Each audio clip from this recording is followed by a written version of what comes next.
See, and the reason white folk may lose their lives today, Come on. because if God send you a black man to save your raggedy backside, look, you're gonna reject him because he's black. Because you white, I'm better than he is. I'm not gonna follow him. I'm not gonna bow down. Well, die then. Because that is how God is going to save you. He will send you a black man, and if you can't hear that black man, then death will pass on America as sure as it passed on Egypt, Sodom and Gomorrah, Babylon and Rome.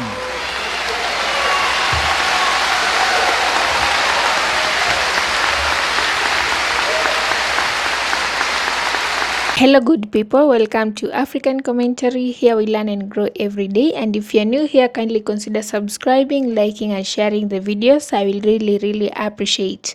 So in today's video, I'm bringing you another one of Minister Louis Farrakhan's speeches. As you know, always he's a man of wisdom, he's a man of knowledge, and we are always here to learn. So we are going to learn from his speech. Even though it's a speech that was done many years ago, the message is still relevant. And in this speech today, he is talking to us black people, asking us, who are you? Do you know who you are as a black person?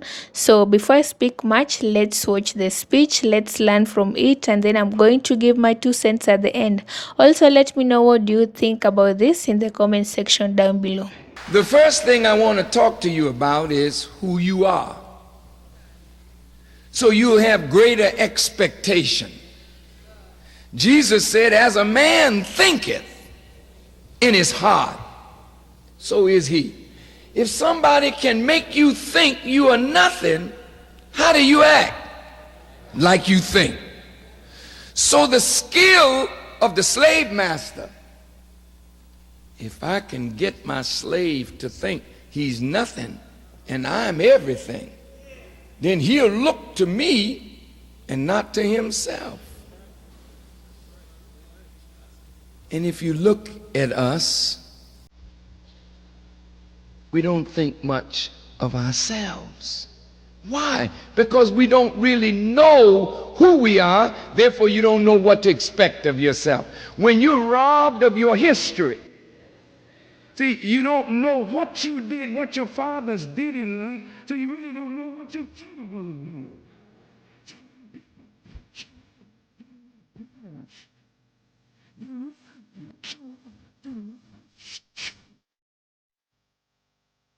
You thought that they were wrong.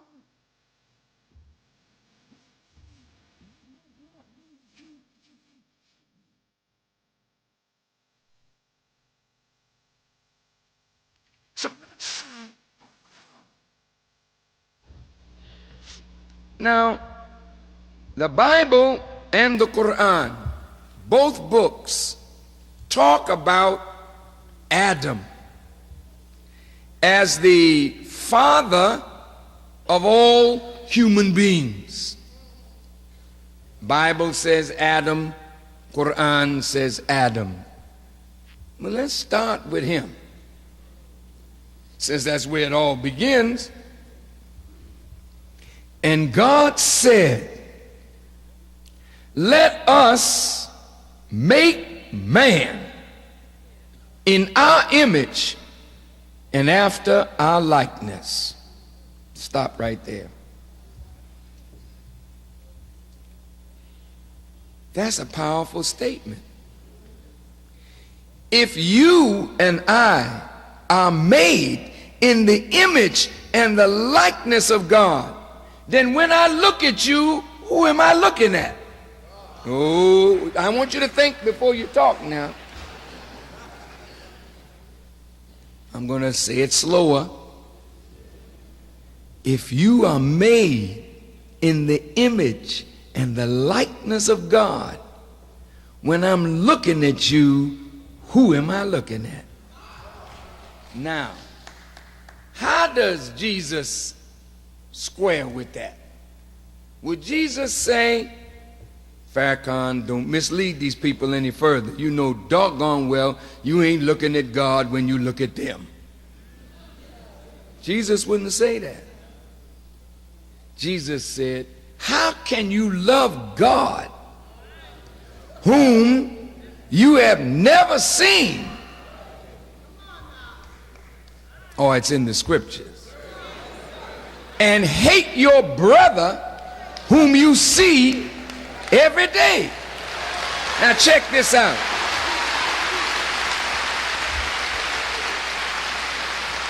Now what is Jesus saying?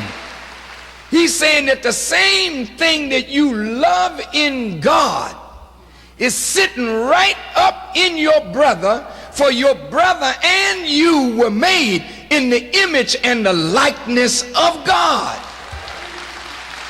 You can't see it now because we're all acting the fool. But that's not who you are. That's what circumstances have made of you under wrong guidance. But if you were rightly guided, you would manifest God so that when I see you, I would see God. Now let's look at this. Where's your proof of that, Farrakhan?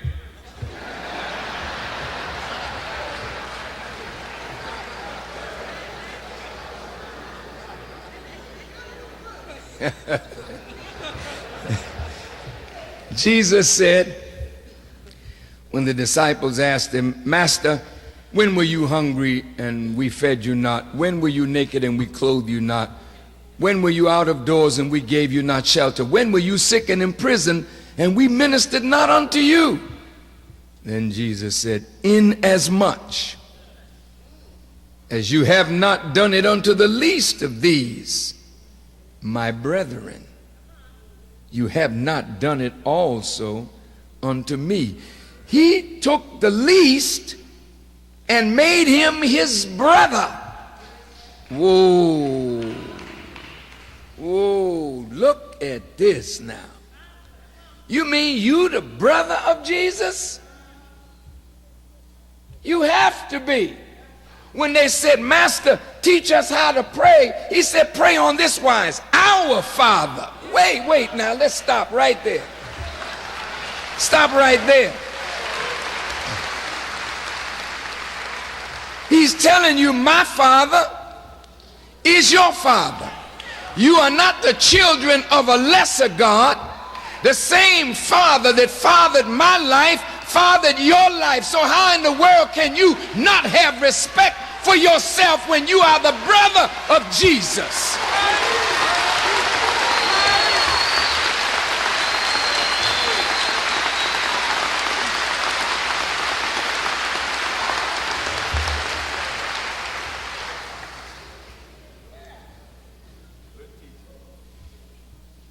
Man made in the image and the likeness of God. David the psalmist said, ye are all God's children of the Most High God. Well now, I'm a young God or an older God, and you are a God. So when I serve you, I'm serving God. When I do right by you, I'm doing right by God. When I mistreat you, I'm mistreating God. If I'm unjust to you, I'm unjust to God and to myself. Why do you say this, Farrakhan? You can't equate nothing or no one with Allah. Yes, nothing or no one is equal with Allah. But Allah created all of us to reflect Him.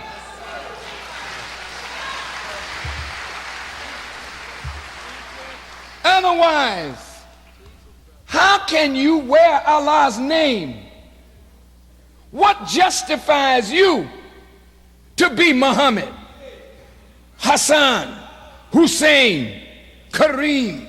These are the names of God. Well, why should you wear a name of God if you can't reflect that attribute in your life?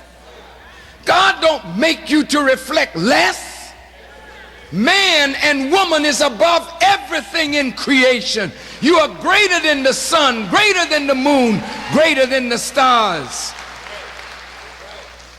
They live longer, but they can't think.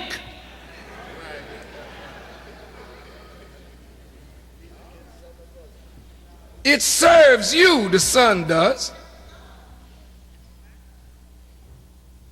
You have power to will and bring into existence what you will.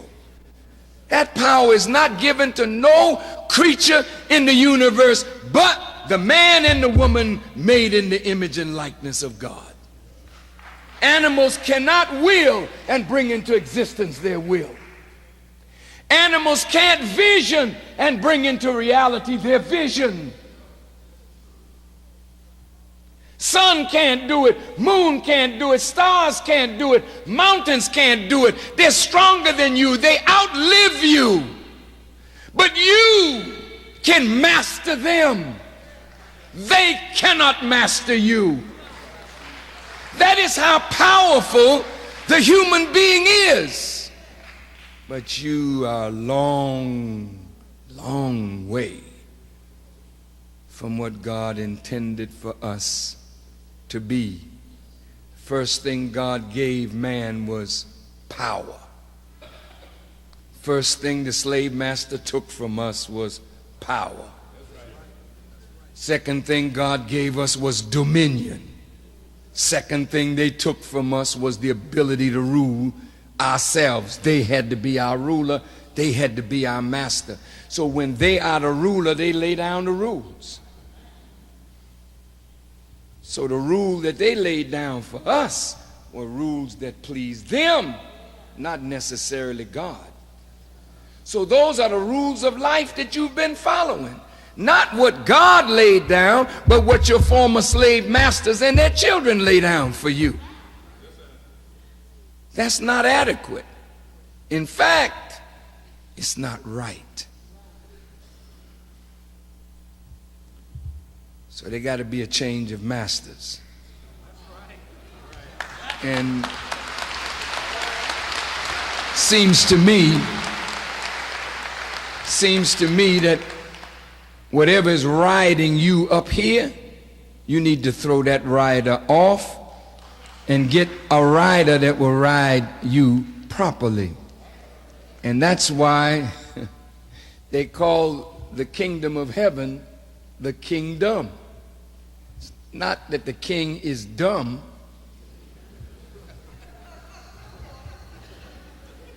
But the D-O-M part of it represents the dome. The king is in the dome. The dome is here.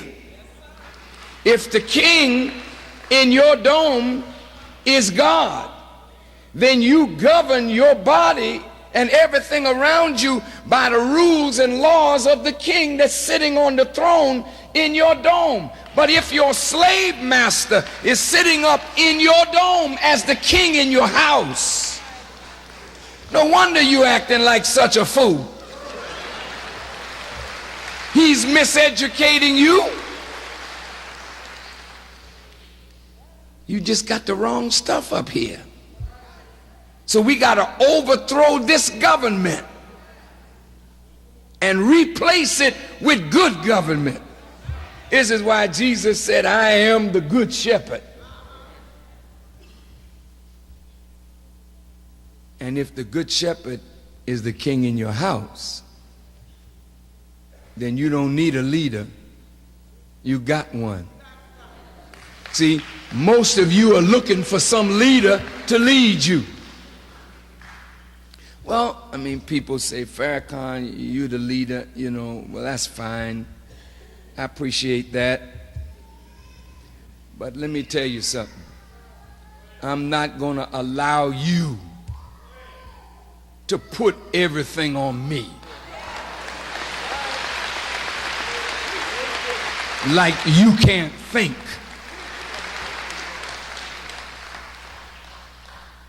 He was saying, Farrakhan is my leader. It's okay. I mean,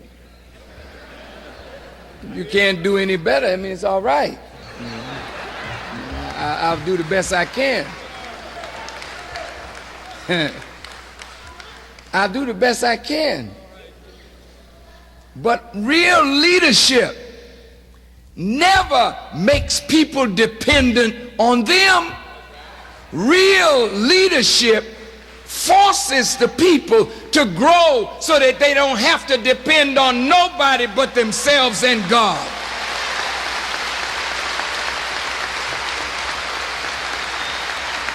Every leader dies. Every prophet dies.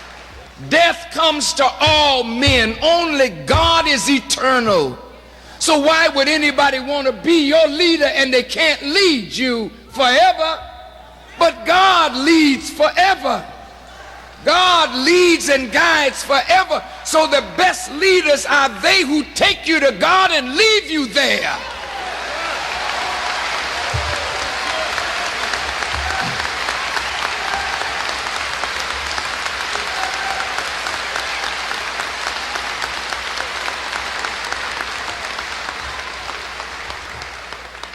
Good leaders don't want people worshiping them. Good leaders know that only God is worthy of worship. Good leaders know that the imperfect should never be worshiped. Only the perfect should be worshiped. So the good leader gets out of the way so you can see the perfect. See, but believe me, when we are vain, self-seeking, egotistical, self-aggrandizing, then we want people to look to us. And this is what happens when the leader dies. The people go off. Oh, my leader is gone. No, your leader is never gone if the Lord is your shepherd.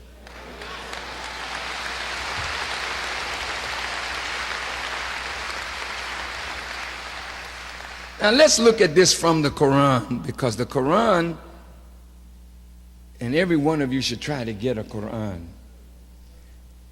I have many Bibles, I have many Qurans. I read both. Some of my Muslim brothers will say, well, Brother Farrakhan, you don't need to read the Bible, just stick with the Quran. I say, yeah, brother, but you don't have my assignment. You know.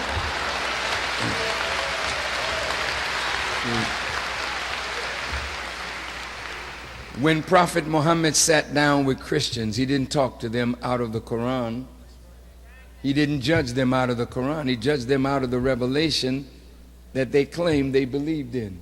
When he sat with the Jews, he judged them out of the Torah, not out of the Quran.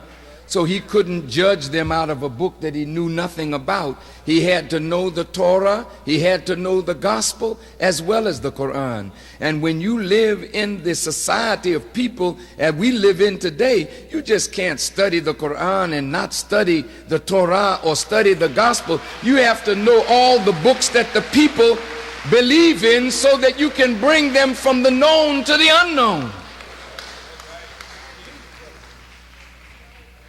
And that's why Brother Farrakhan is very successful in talking to people of all faiths.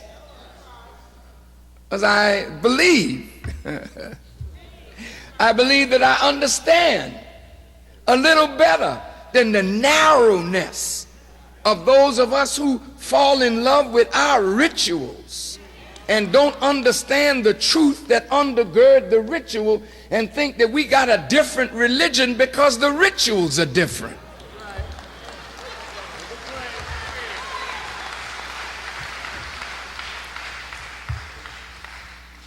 So I want to look at this, who you are from the Quran, because when I get finished tonight, which won't be long from now, I want you to see your ability to overcome anything that is in your path.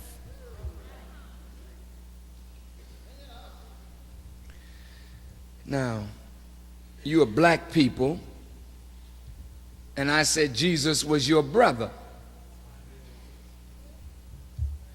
See, what they don't tell you in American racist society was that Jesus was a man of color. Now, they don't want to talk about that, but they paint him as blonde-haired and blue-eyed, or brown-haired and brown-eyed. But the truth of the matter is, from all the descriptions that were given of him, and you waiting for his return, I expect, how you gonna recognize him? A dude come down with blonde hair and blue eyes, long dress, say, I'm he.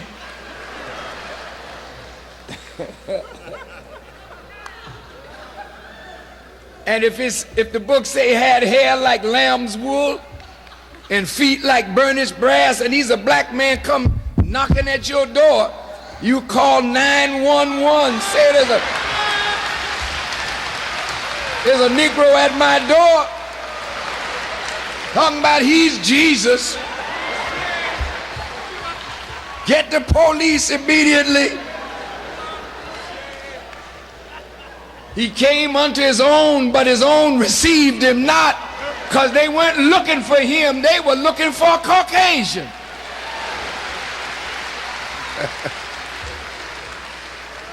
You say, well, his color don't make any difference. You're right. But evidently it made a difference to you.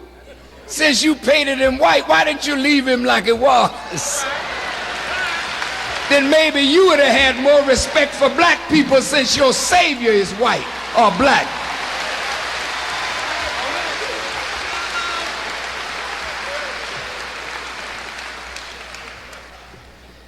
See, I couldn't beat Rudy Gamage, up if I knew he was the brother of Jesus. Say, whoa, wait a minute, talk to me. This is Jesus' brother. Johnny. I can't beat Jesus' brother. But see, when you see him as subhuman, when you see him as an animal, when you look through the eyes of white supremacy, then you're not looking at a fellow human being, you're looking at an animal, and you're going to get rid of this animal. See? But in order to see him as an animal, you got to be an animal yourself.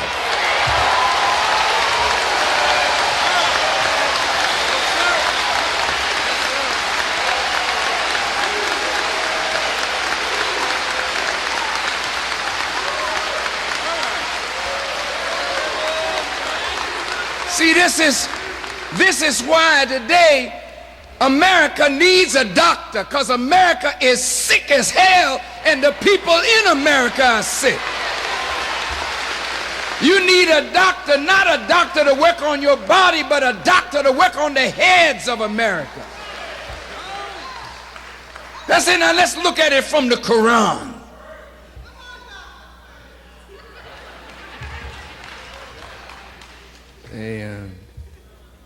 The Quran says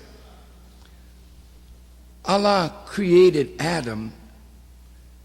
One part of the book it says from dust, and another part it says he created him from black mud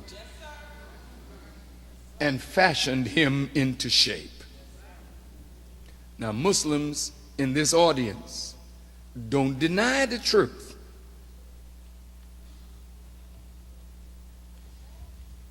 He's the father of all human beings. Well, if he's created of black mud, he can't be white. No, I'm not racist. I hate racism. I hate it. I hate that any man would think he's better because of some color of his skin or the lack of it. That is sickness. But what I'm dealing with is not racism, but what I'm dealing with is the end of racism. Now look at this. If the father of all human beings is black, now that's something.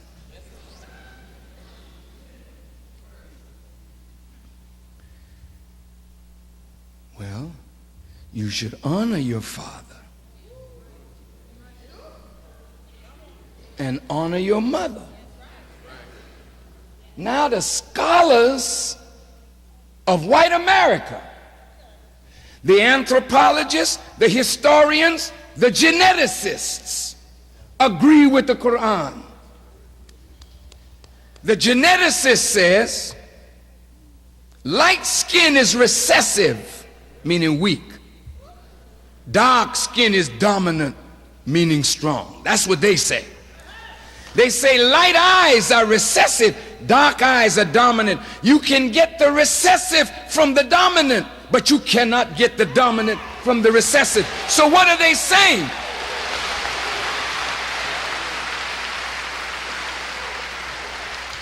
They're saying that light-skinned people, you can have babies, but you can't produce that black one. The lighter you are, the less black is in there. So two white people can't produce yellow, much less brown or black. But the black man, oh, look, this is real. The black man can produce an albino, which is blonde head and blue eye.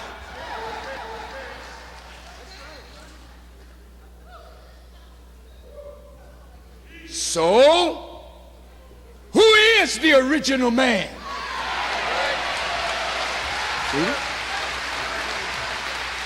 All right, let's look at this. Elijah Muhammad said, the original man is the Asiatic black man, the maker, the owner, the cream of the planet Earth, the God of the universe. Now let's see if that's true. I just want to talk to you about who you are. And I'm going right in the Quran. I'm going to bring it right out of the Quran. So you're not going to say I'm preaching some racist stuff. Because I hate racist stuff. I do. But I love truth. Now let's look at this. Allah says he fashioned Adam out of black mud. And he breathed into him his inspiration. Then he says he taught him all of the names. Now that's deep. Didn't say taught him some of the names. Taught him all. Now the word all, I don't know it in Arabic. You got to help me out. But all in English means all.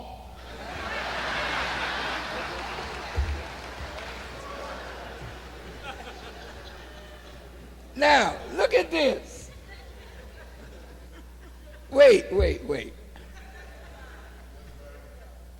Look at this. The Quran teaches if all of the trees were as pens and all of the seas with 7 seas added to them were as ink, you could never exhaust the words of Allah. Then it says in the Quran, everything that Allah created is a word. And everything that he created has a name. So if he taught Adam all of the names, he just didn't say, this is grass, this is a peanut, this is a grapefruit.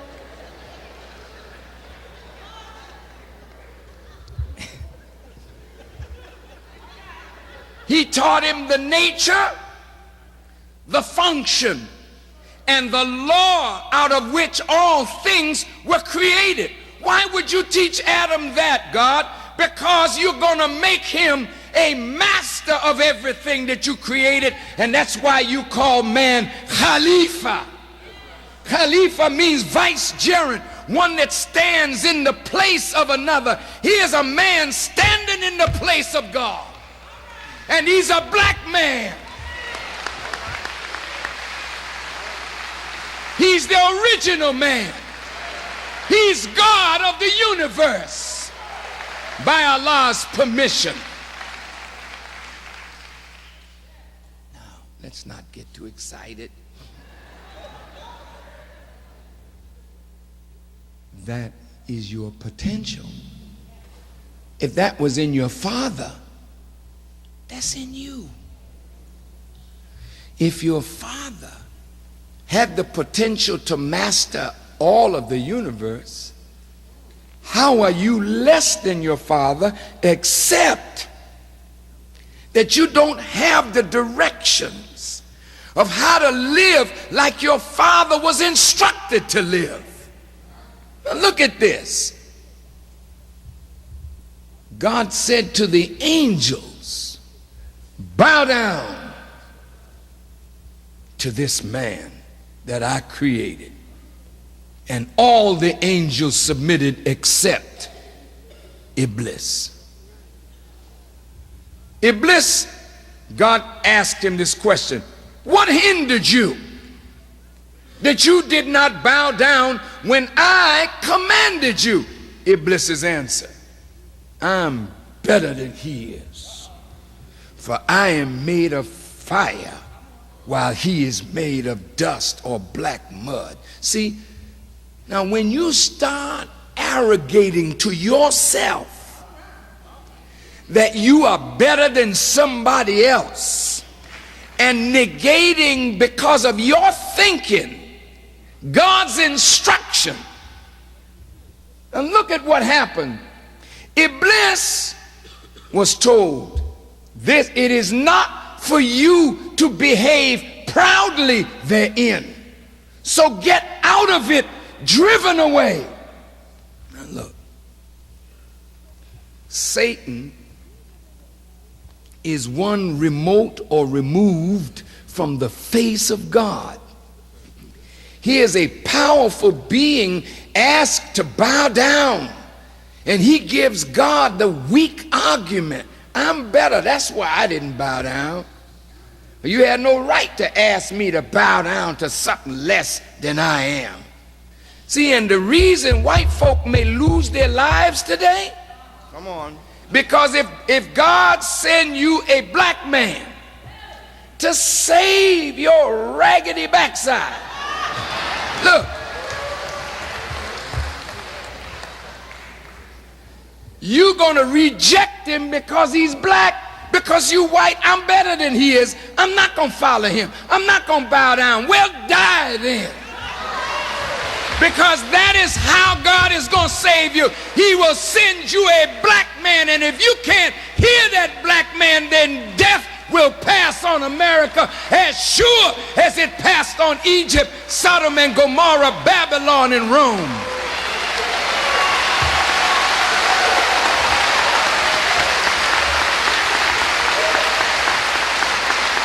One major thing I have learned from this speech is the concept of human identity and potential.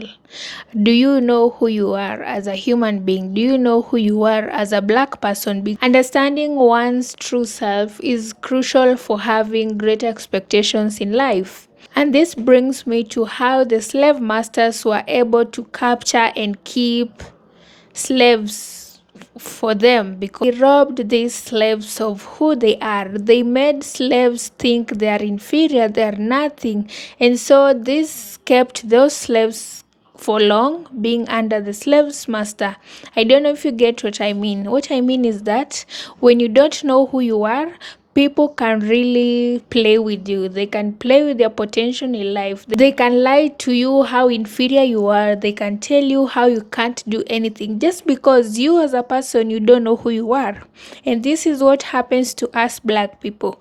We were robbed off of our history, of our past. And so when someone comes and tell you this is how your past was and this is who you are based on your past, you just believe them because you don't know your past, you don't know your history, and you don't know the potential you have as a human being. You don't know the potential you have as a black person. For the longest time, black people have been fed the narrative that they are inferior.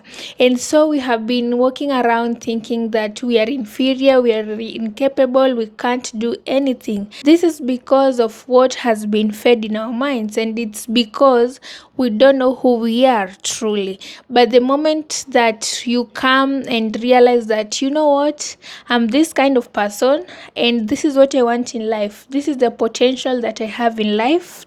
Trust me, you're going to do greater things in life. You're going to have a greater expectation of your dreams, of your goals. You're not going to put yourself low. You're not going to shrink yourself. So for us black people, do we really know who we are? Have we ever taken time to go through our history, to learn about our past, to know how things happened? Have we ever taken time to understand how all these things happened? It is because of being robbed of your past, being robbed of your history, and being lied to that, you know what, you can't do this. And this is how white supremacy was able to win, because we managed to feed black people's mind that they are incapable of doing greater things, they are incapable of surpassing things in life or making major moves.